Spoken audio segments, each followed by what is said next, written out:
right now on 10 News at 11.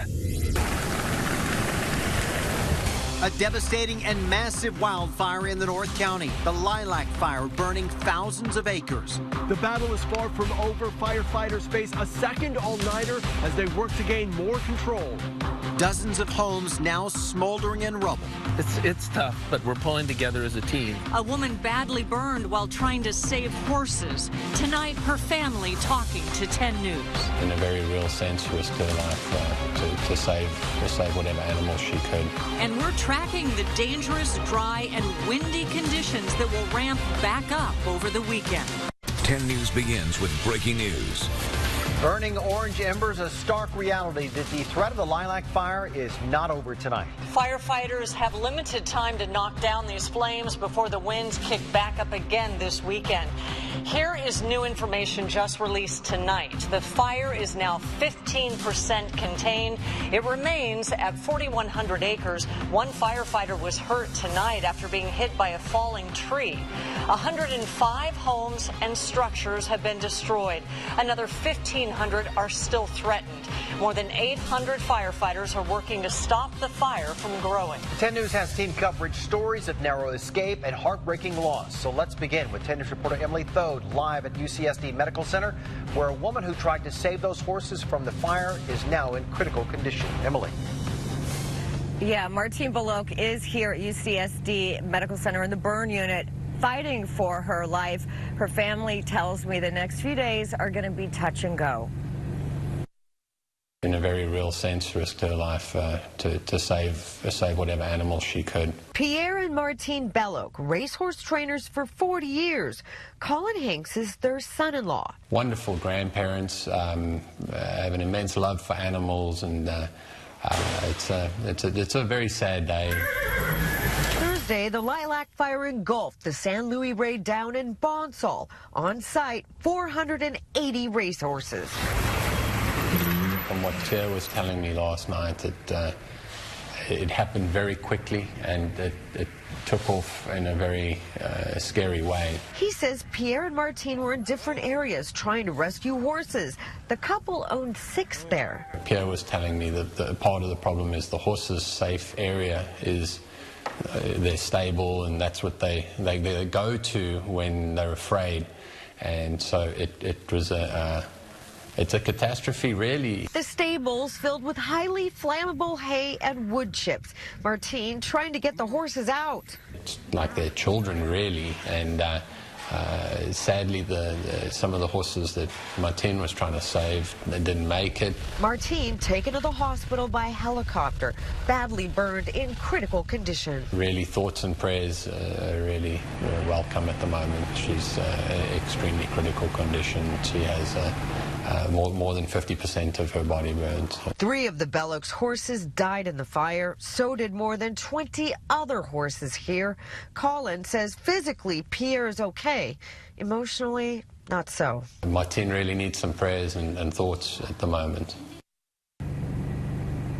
Yeah, she really does. And there are 2 fundraisers for victims of the LILAC fire through San Luis Rey. You can find links to those fundraisers on our website, 10news.com, and look under Martine's story. I'm live at UCSD Medical Center in Hillcrest. Emily Thode. Emily, thank you. Sending the entire family good thoughts tonight. We continue our team coverage with the heroic efforts to stop the spread of the fire before those strong Santa Ana winds return. Our 10 News reporter Anthony Purro is in Bonsall tonight, where firefighters are using everything in the arsenal to save homes and lives. We're at the western lines of the fire front, and there are so many devastating images tonight. You can see this pile of debris here. This used to be a home. It's smoldering tonight, and over there you can see some flames. There is still a long night ahead for firefighters. The LILAC fire leaving a terrible mess tonight. Near the racetrack in Bonsall, a helicopter dropping 2,000 gallons of water, hitting a football field worth of manure and horse bedding that would take months to burn out. Firefighters working to extinguish it all at once. The massive flames are gone along Olive Hill Road north of the 76, but the scorched landscape still unsafe for families to return. Firefighters driving all over the area tonight looking for hot spots, and this is what they're looking for. Even small flames like this have the potential to turn into something bigger. Along the 76 corridor, an inmate fire crew combing through scorched, rugged terrain with shovels and chainsaws, looking for smoldering spots. We're having flare-ups here and there every time the wind kicks up. Independent contractors like this guy helping to finish the job. This is the second time this burnt home has flared up today. The second time he's spraying it down. Right now we're stretched very thin, so it's all hands on deck, and everybody's doing what we can to get this thing done and buttoned up. In Bonsall, Anthony Pura, 10 News. That's just a peek of the work that they have ahead of them. Those firefighters have been out there for hours, very fatigued. We're going to check in now with meteorologist Angelica Campos, because it's the winds that have caused all of this in the first place. They're dangerous, dry, windy conditions, and they're coming back this weekend. That's right. Just like Anthony said, a small flame like that could turn into something much bigger, and that is a scenario that we have in place for this weekend. So let me show you what's in store, because we still have a red flag warning in effect from pretty much all over Southern California, and that is going to remain in effect until Sunday. Conditions right now are ideal. If they can get a handle on all of those flare-ups tonight, it's going to be especially needed. The winds are light, averaging 3 miles per hour, almost no wind out there. But here is the problem. As we go into the overnight hours, still no wind, or just a little bit of wind. But as we go into tomorrow morning, that wind is going to start kicking up around 9 and 11 o'clock in the morning. Dangerous conditions are expected to begin tomorrow, and I am expecting the winds to be even stronger on Sunday. That's when we're expecting the most dangerous conditions this weekend. I'll pinpoint how much stronger the winds will get, and also what other dangers besides fire are expected this weekend. We'll check back in. A San Diego man found himself face to face with the flames, and he barely made it out alive.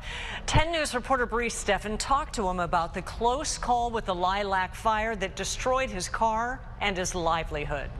There are roadblocks all over this area now, but one San Diego man found himself right in the middle of the LILAC fire right when it first broke out.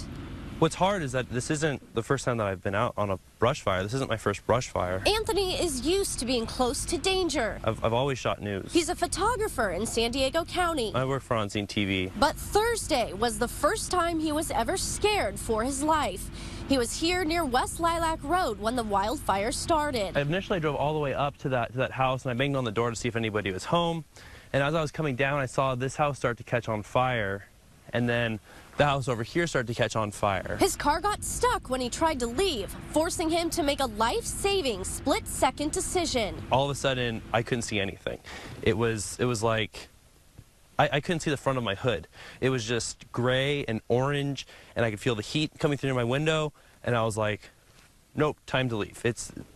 It went from, you know, this is bad, to I have to go, like right now, to survive. In his race for safety, a Good Samaritan scooped him up. This guy who I've never met before, his name's Blake, in the most calm voice ever, how can I help you? Like, get into my car, like let me, like let's get out of here. How can I help? And I later find out that this man lost his entire house. The fire destroyed Anthony's car seconds later, along with all his equipment, thousands of dollars worth. Have one radio and my press pass. But like many other people who are trying to figure out how to replace the things that the fire took from them, Anthony says he won't give up his passion. Oh yeah, I'm still gonna do this. I've worked too hard at it. It's what I do. Anthony says the only thing salvageable from his car was a Bible. Even his fire gear was destroyed. Bree Steffen, 10 News. Selling sign right there. Thank you, Bree. Now to a piece of video that could offer clues as to how this wildfire ignited. It shows the moments just after it began. Our 10 News anchor Brian Schlonsky spoke to a retired fire captain about what investigators may learn from this piece of video. Yeah, guys, CAL FIRE didn't even have this video until we gave it to them. Now they are looking at it closely. The Lilac Fire has now charred more than 4,000 acres, but this video shows the moments shortly after it began. That's a pretty standard fire attack on a fire like that. Retired Fire Captain Bob Lyon breaks down for us the CAL FIRE approach. 3 units working to flank it from both directions. He says following a cardinal rule of firefighting, to never go downhill to fight a fire. The way that fire's running from the freeway, they're going to be on the right flank of the fire, and you can see them getting off the rigs. They're getting their equipment ready. He says firefighters can tell by the smoke it's moving west. He says they can also tell they need more help, and fast. It looks like an initial attack, and that's about all they can do. They don't have anywhere near enough water at that point to try to, put that thing out. As for what caused the Lilac Fire, that is still under investigation. But with so many witnesses and traffic moving so fast on the 15, Lyon says it was likely just an accident. Could be, something dragging on the side of a car or a truck that sparked. Something came off of a car, that piece of metal or something. And just minutes ago, we actually talked to a guy who took this video. He says it was a pretty crazy experience. Take a listen. I was coming from Temecula, just going down for a medical appointment, and seeing her over to the right side, and looked like they were starting to block off the 2 lanes, and so started moving to the left. I will say one thing, I felt the smoke. It's a wild video. Brian Schlonsky, 10 News. The Thomas Fire continues to wreak havoc in Ventura County. We're bringing you up-to-the-minute coverage as the first fire-related death is confirmed. A double-decker bus crash in San Francisco brings a major freeway to a standstill. The actions first responders took to save nearly 30 passengers. Rival Comic-Con conventions collide. The trademark dispute that saw San Diego grab a big win from Salt Lake City. 10 News is back in 90 seconds. And welcome back to 10 News. We have an update on the other fire, this one, the big one, the Thomas Fire burning in Ventura, right now burning more than 143,000 acres. I want you to take a look at this because this was what it looked like, the burn zone, just one day after it started. And now Friday, take a look at that, burning a much larger area there in Ventura. Take a look at this video now, too. We have live pictures. This is the fire burning right now. It flared up again today. Right now is 10% contained. The good news, some evacuation orders were lifted today, but already this massive wildfire has destroyed 401 structures, including 154 homes, and that is just in Ventura alone. At this point, it doesn't look like it's losing steam. Brian Schlonsky, 10 News. Carpinteria to Fillmore is almost unbelievable. Yeah. Thank you, Brian. Also, just to the north of us, firefighters are battling 3 other fires. The Creek Fire near Sylmar has burned more than 15,000 acres. It's 70% contained. It broke out Tuesday morning and 7 firefighters were injured. 33 homes were destroyed. Also, since Tuesday, the Rye Fire in the Santa Clarita area has burned more than 6,000 acres. That's now 50% contained. Evacuations there have been lifted. And there's the Bel Air area. The Skirball Fire started Wednesday. That's burned 475 acres. At last check, CAL FIRE says that's 30% contained. At least 6 houses were destroyed. 12 others were damaged. I'm 10 News reporter Steve Fiorina in Fallbrook, where much of the Rancho Montserrat Country Club mobile home estates looks like this. At least 65 homeowners will have nothing to return to but rubble. It's sad. It's all the neighbors, all the people that you know. Your next door neighbor was. Yeah, he just bought this. It was just completely restored and remodeled, and he just bought it last month. Not just worries about lost property. A 93-year-old man who had evacuated was reported missing for a time, but neighbors found him and deputies reunited him with his wife. So not all bad news here. In Fallbrook, Steve Fiorina, 10 News. I'm Jennifer Kastner in Vista, where this afternoon there were long lines of cars and trucks full of evacuees backed up on Gopher Canyon Road. They'd been waiting for several hours to go back home. They were tired, angry, and fed up, telling us there was no reason why they should be kept out. When SDG&E had turned the power back on, there was no smoke, there were no flames. Some people started walking home. Extremely frustrating. It's been a long 3 hours. This is crazy. How long would that walk be? About 7 miles. You're willing to walk 7 miles right now to get home? Yes, ma'am. And at about 6 o'clock this evening, law enforcement finally reopened the roadway. Jennifer Kastner, 10 News. We do want to let you know where those evacuation orders have been lifted. You're looking now at the latest map from CAL FIRE. People can return to the areas outside the blue line, but any neighborhoods inside the blue line are still off limits. This includes areas along the 15 freeway. We've posted which streets have reopened on 10news.com. San Diegans and local businesses are stepping in to help the LILAC fire victims. The San Diego Humane Society is offering animal assistance. Facebook has activated a check-in safe alert for those in the LILAC fire zone.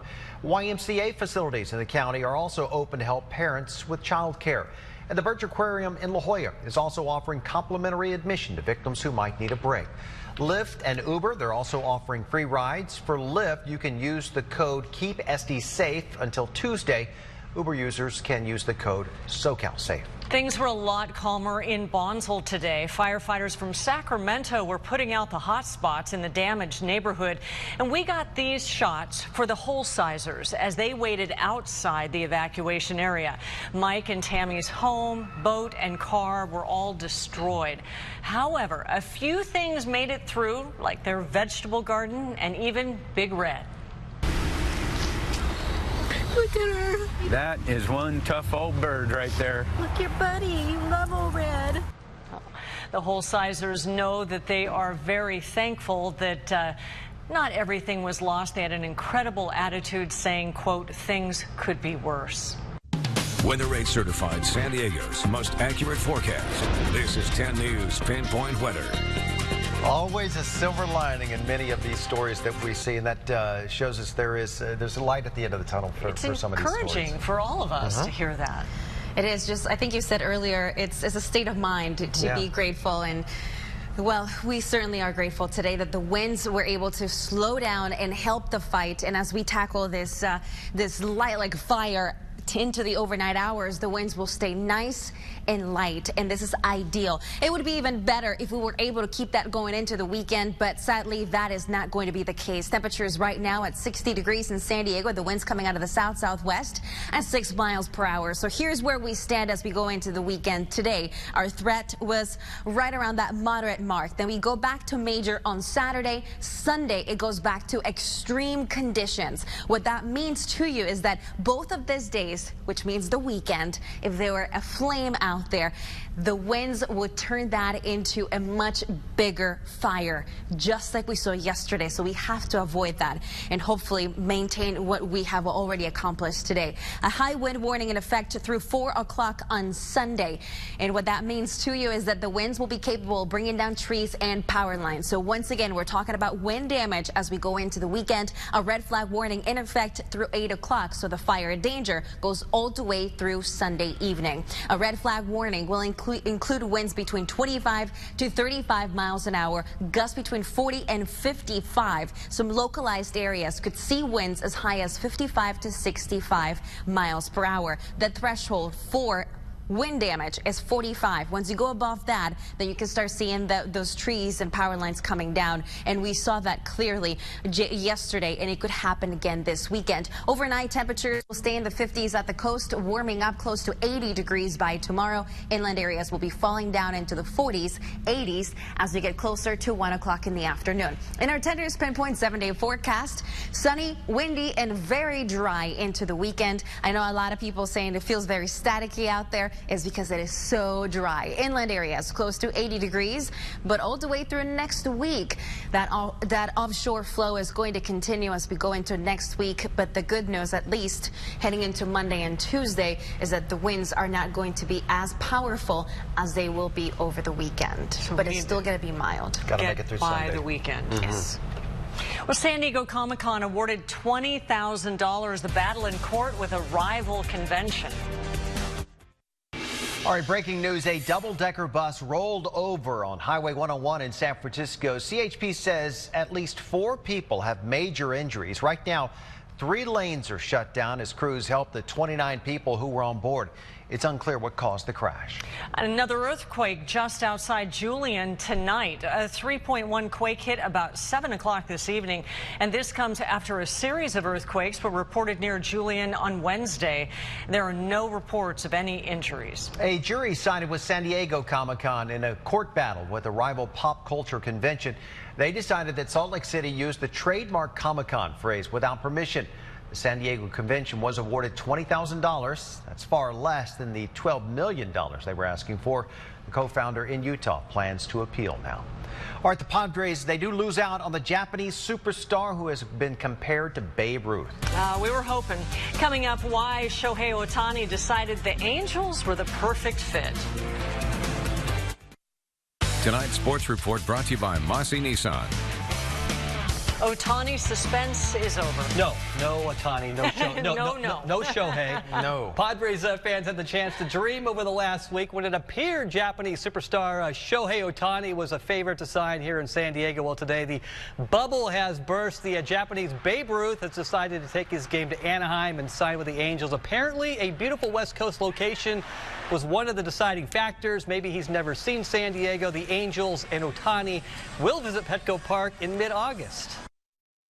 To me, it's a great fit. I had the Angels there. I had the Padres right up there, too, because I believe both clubs are in a position to let this young man really try to be able to do two things. But this Angel organization right now has put themselves in a position of making huge strides this winter. Yeah, too bad for the Padres. All right, the Aztecs have 2 more weeks to build their non-conference resume. They play host to Cal tomorrow afternoon. So far, SDSU hasn't fared too well against Pac-12 teams, going 0-2 with losses to Arizona State and Washington State. We want to get a win over a Pac-12 team, and I think we've got a 2-game win streak on Cal right now. You know, one at our place, one on a neutral, and or at their place in a neutral. So we're looking to, you know, build on that, obviously. And the Aztecs will close out non-conference play next week when they host Gonzaga. A big win on the road tonight in the CIF state playoffs. Helix gets the 28-13 win over Oaks Christian. The Highlanders will face Folsom next Friday night in Sacramento for the Division I 2A championship. They got a little luck tonight. Reggie Bush was saw it on Twitter. He was on their sideline, kind of giving them tips. Oh, that's nice. So yeah, Reggie gives tips. You listen. Yeah, absolutely. Listen. Good state game tomorrow. Yes. Thanks, Steve. Have a great night. Jimmy Kimmel Live is next. Good night.